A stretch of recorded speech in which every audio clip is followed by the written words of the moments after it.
You might think your spiritual life is simply inconsistent, but that is not the real issue. What if the problem is not your effort, but what you are no longer aware of within your walk with God? In the next few minutes, we will uncover what quietly dulls spiritual sensitivity and how it can be restored in a real and practical way. On the outside, everything seems fine. You still maintain the basic rhythms of faith. You go to church, you occasionally open your Bible, and you offer a few minutes of prayer before sleep. But deep down, there is a lack of vibrancy that you can't quite name.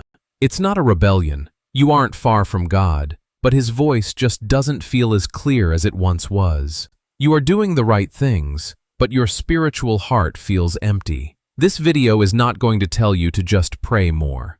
Instead, we're going to understand the actual mechanism behind this spiritual dullness. We will identify what is quietly blurring your sensitivity and find a practical path back to a living, breathing connection with God.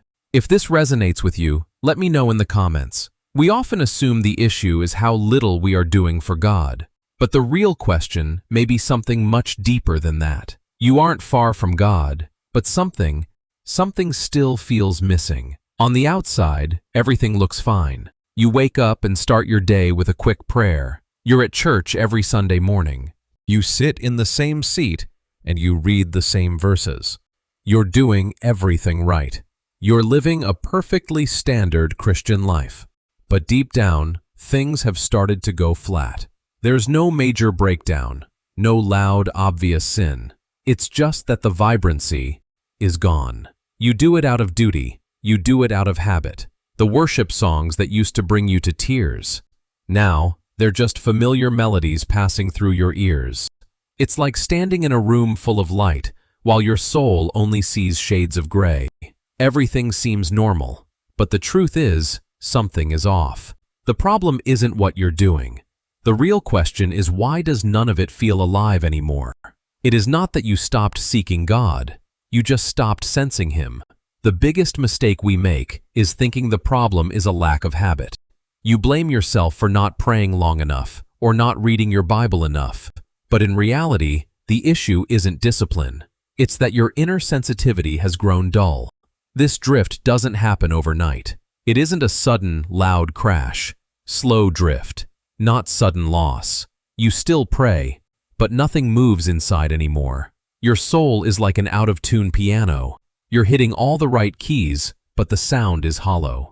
Spiritual dullness is quiet. It doesn't scream for your attention. It simply settles over you until the emptiness feels like the new normal.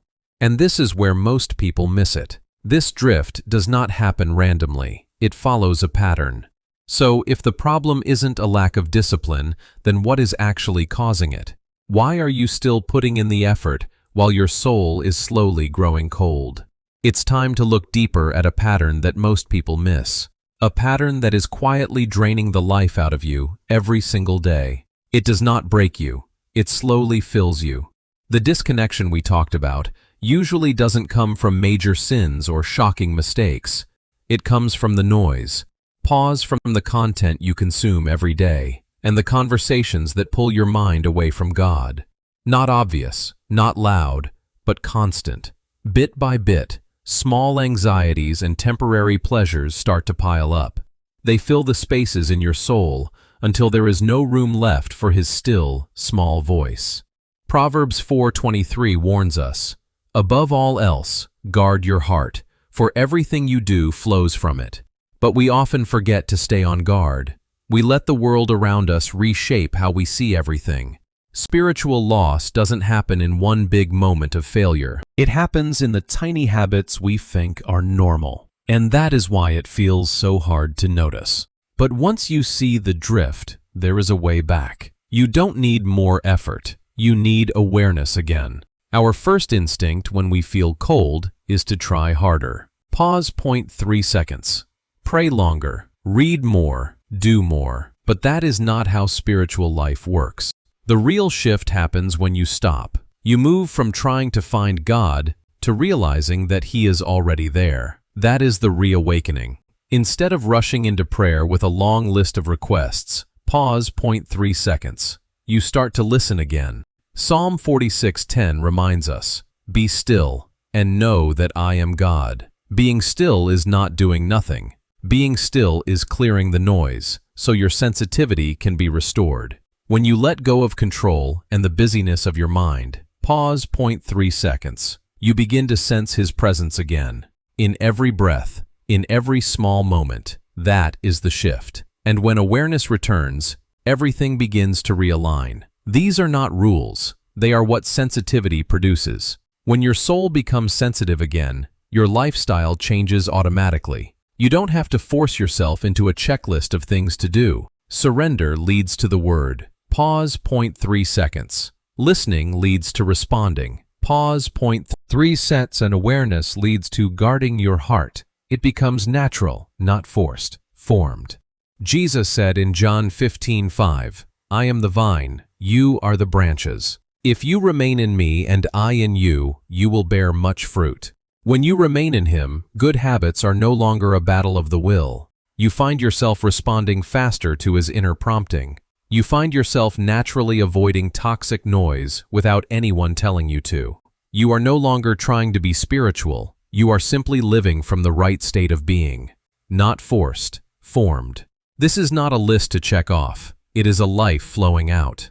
In the end, remember that your faith is not measured by whether you've done enough. It's about whether you are truly present in that connection. The dullness you feel isn't a sign of failure.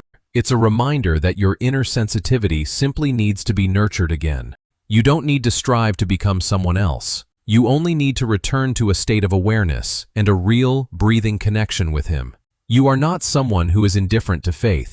You are someone longing for something deeper, a true vibrancy that this world cannot provide. And on this journey of rediscovering that sensitivity, we do not walk alone. We will continue to grow together in this spiritual walk.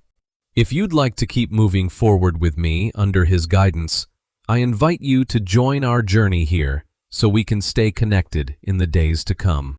Before you go, I'd love to know, is there one small shift or one realization that touched you today?